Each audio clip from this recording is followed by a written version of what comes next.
Drama serial कैसी तेरी खुदगर्जी में बाबा साहिब की मौत के बाद सूफिया ने भी फैसला कर लिया कि वो महक के पास जाकर उससे माफी मांगेगी। उधर अंदलीब भी निदा के साथ बिल्कुल ठीक हो चुकी है और महक ने भी फैसला कर लिया कि इस बार वो अपनी बेबी के साथ ही खुश रहेगी और शमशेर की यादों के साथ ही अपनी जिंदगी गुजारेगी। आखिरकार कैसी तेरी खुदगर्जी ड्रामा सीरियल का इख्तिताम हो ही गया। आखिरी किस्त की रियल स्टोरी की मुकम्मल कहानी में आप सभी दोस्त देखेंगे। बाबा साहिब ने इतराफे जुर्म कर ही लिया और वकला को और सहाफी बरादरी को भी बुला लिया, जहां पर वो अपने माइक कैमरे लेकर पहुंच चुके हैं और वकला बरादरी भी वहां पर पहुंची हुई है। वकील और दारा सामने बैठे हुए हैं, जहां पर वकील साहिब कहते हैं कि मैं नवाब दिलावर साहिब का वकील अब आपके सामने उनका अकवाले जुर्म पढ़ने जा रहा हूँ। सारे के सारे सहाफी लिख रहे हैं, बयानात लिख रहे होते हैं, तस्वीर ली जा रही होती हैं,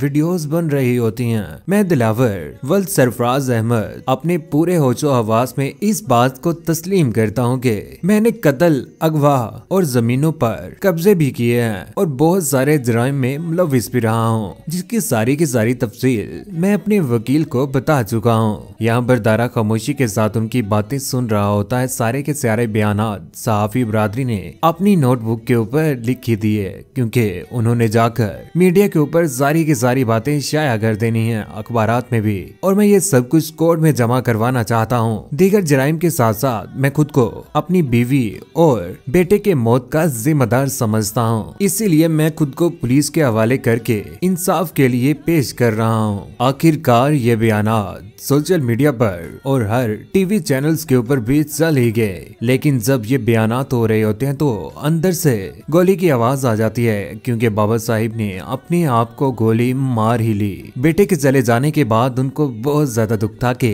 उन्होंने किस तरह से अपने बेटे के साथ अपनी बीवी के साथ जुल्म किया। अंदर ही अंदर जल रहे थे। अपनी बीवी की तस्वीर के सामने बैठकर उसी के साथ अपनी कुछ बातें करने के बाद अपने आप को गोली मार देते हैं, जिसके बाद दारा की वहां से भाग लग जाती है और वकील भी हैरान रह जाता है। यहाँ पर अंदर को दौड़ लग जाती है। सारे के सारे गुंडे भी अंदर चले जाते हैं, जहाँ पर जाकर वो देखते हैं कि बाबा साहिब ने अपने आप को पिस्टल के साथ गोली मार ही ली और वहीं पर उनकी लाश पड़ी हुई है। आखिरकार बुराई का इख्तिताम हो ही गया। जिस तरह से बाबा साहिब ने दूसरों के साथ बुरा किया था, आज उनके साथ भी बुरा हो ही गया। उधर सहाफी बरादरी देख रही है कि ऐसा क्या हो गया है। आखिरकार ये खबरें भी सारी की सारी चल ही जाती हैं। दारा का भी दिल टूट ही जाता है कि उसके बाबा भी अब इस दुनिया में नहीं रहे, सिर्फ और सिर्फ दारा और फरवा इस घर में रहेंगे। कहते हैं ना, बुरा करने वालों के साथ हमेशा बुरा ही होता है। दूसरी जानिब महक जो के बर्बाद हो चुकी है, अपनी शमशेर की तस्वीर को पकड़कर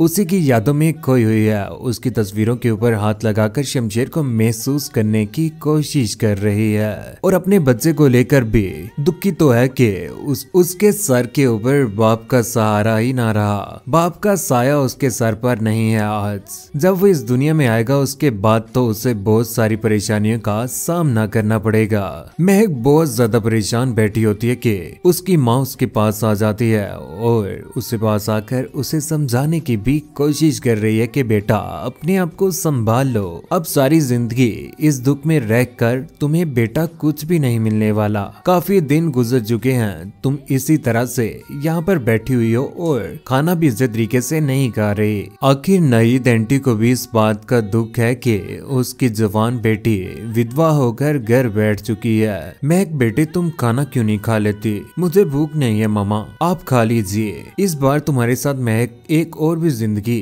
जुड़ी हुई है। खाने पीने का तो आपको ख्याल रखना ही होगा। जानती हूँ कि मुश्किल है तुम्हारे लिए बहुत ज्यादा, लेकिन तुम्हें अपने आप को संभालना ही पड़ेगा। जिंदगी जीनी तो है ना। महक कहती है कि जो जिंदगी जीनी चाहिए थी वो मैंने जी ही नहीं है। अब मेरे जीने का क्या फायदा है? बदल रहा था सब कुछ, सारे मामलात बदल रहे थे, मेरे लिए वो बदल रहा था। शमशेर ने अपने आप को अच्छे तरीके से समझा भी लिया था और मैंने उसको अपने हाथों से ही गवा दिया। बेटे सब्र करो, सब्र करने वालों की ही जीत होती है। मुझे उम्मीद है कि जब तुम्हें सब्र आ जाएगा उसके बाद सब कुछ हो जाएगा बेहतर। मैं कहती है कि मुझसे सब्र नहीं हो पा रहा, मेरी जिंदगी बहुत ज्यादा मुश्किल हो चुकी है। शमशेर ने मेरे लिए क्या कुछ नहीं किया और मैं उसको बस सजा देती रही। कितने थोड़े दिन थे हमारे जब हम साथ थे।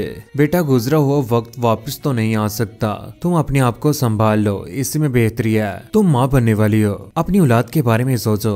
आखिरकार महक को भरपूर हौसला देने की कोशिश कर रही है नाहिद आंटी, लेकिन महक अपने आप को नहीं संभाल पा रही। दूसरी जानिब अकरम साहिब अंदर आ ही जाते हैं क्योंकि सूफिया पहुंच चुकी है माफी मांगने के लिए। महल बाहर वो शमशेर की कजन आई हुई है, तुम्हारे साथ कुछ बातें करना चाहती है। नीचे बिठाया उसे। नीचे? वो यहाँ पर क्या करने आई है? नाहिद आंटी कहती है कि जाओ बेटा शाबाश। आखिरकार शमशेर की बीवी महक नीचे चले ही जाती है। वहाँ पर जाकर सूफिया तय करती है। उनके चले जाने के बाद पीछे अकरम साहिब परेशानी में पूछते हैं कि कैसी है मेरी बेटी, आप देख लें कैसी है। यहाँ पर आंखों में आंसू लिए हुए नाहिद आंटी कहती है कि 2 महीने हो चुके हैं, इसके दिलो दिमाग से सदमे का गम खत्म ही नहीं हो पा रहा। बहुत बड़ा सदमा है उसके लिए, उसे वापिस आने के लिए कुछ न कुछ वक्त तो लगेगा है। मैंने सुना था कि बुरे अमाल की सजा इस दुनिया में मिल जाए तो आखिरत आसान हो जाती है। ऐसा क्या गुनाह किया मेरी महक ने, कुदरत ने इतनी बड़ी सजा दी उसे।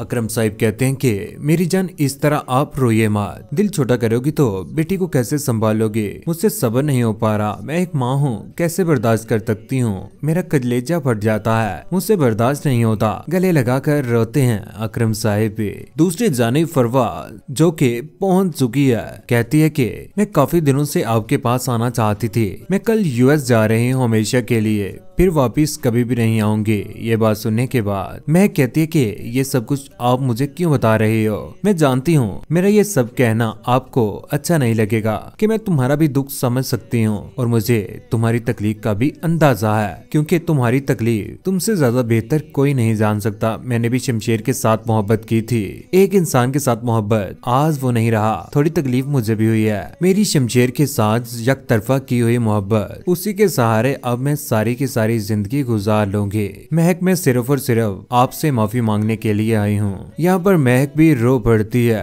और कहती है कि जिंदगी में इतने दुख देख लिया कि तुम्हारी दी हुई तकलीफ मुझे याद ही नहीं है और ना ही मुझे जरूरत है। सूफिया कहती है कि जरूरत है, हम सबका किरदार अलग है। शमशेर की मौत में हमारी छोटी छोटी बातों ने ही ऐसे हालात पैदा कर दिए कि कितने बरसों से सोचा था कि वो मेरा होगा, लेकिन किस्मत देखो ना, वो किसी का भी ना हो सका, ना तुम्हारा और ना मेरा। तुम गलत कह रही हो। मैं कहती है कि हम दोनों ने किसी अलग शख्स के साथ मोहब्बत की ही नहीं थी। जिस शमशेर से तुम मोहब्बत करती थी उसकी तो सिर्फ और सिर्फ मैं जिद थी। अगरचे शादी करने के लिए उसने बहुत बार मुझे राजी किया था, उसने मेरे लिए सारी की सारी जिदें छोड़ दी थी। लेकिन यहाँ पर सूफिया भी रो पड़ती है और वहां से चली जाती है। दूसरी जानिब अंदलीब किचन में काम कर रही होती तो सुबह सुबह उठकर निदा भी उसके पास आ जाती है और उसके साथ कामों में हाथ बटाती है। यहाँ पर अंदलीब आंटी कहती है कि निदा बेटा आज फिर से तुम किचन में आ गई हो, मैंने तुम्हें कल मना भी किया था।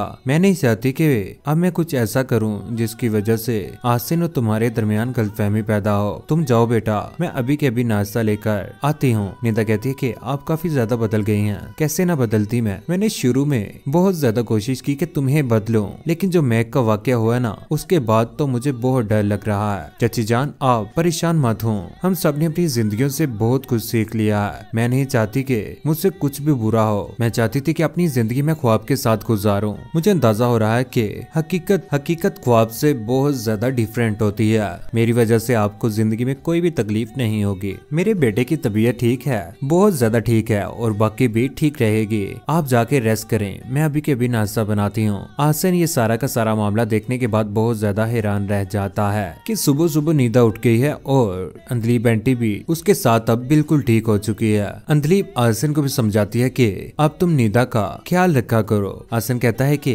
बहुत ज्यादा चेंजिंग आ गई है आप में, पहले तो आप कुछ और थे। अंदलीब आंटी कहती है कि इंसान बदल सकता है वरना नहीं तो इंसान और उन बेजान ईंटों में कोई फर्क ना रहता। उधर पराठे बनाती हुई निदा बहुत ज्यादा खुश है। इस तरह से इस ड्रामे का आखिरकार इख्तिताम हो ही जाता है, लेकिन बहुत सारे व्यूवर्स इस बात से बहुत ज्यादा परेशान है कि शमशेर की मौत हो गई। ये बात तो लोगों से बर्दाश्त ही नहीं हो पा रही। लेकिन जब महक का बेबी भी इस दुनिया में आ गया, उसके बाद महक भी उसके साथ खुश रहना शुरू हो जाएगी। आसिन और निदा तो एक दूसरे के साथ खुश हो ही चुके हैं। इस तरह से इस ड्रामे का एंड हो ही गया। इस ड्रामे की जगह पर हुक ड्रामा आने वाला है। लेकिन महक का बेबी देखकर आप सभी दोस्तों को कैसा लगा? और बाबा साहिब ने अपने आप को गोली मार ली, क्या ऐसा ही होना चाहिए था या बाबा साहिब को फांसी होनी चाहिए थी या सजाए मौत? नीचे कमेंट सेक्शन में अपनी मोहब्बत भरी राय का इज़हार जरूर कीजिएगा। चैनल को सब्सक्राइब करने के बाद बेल का बटन जरूर दबाइएगा। अपना ख्याल रखिएगा, दुआ में याद रखिएगा। अल्लाह हाफिज।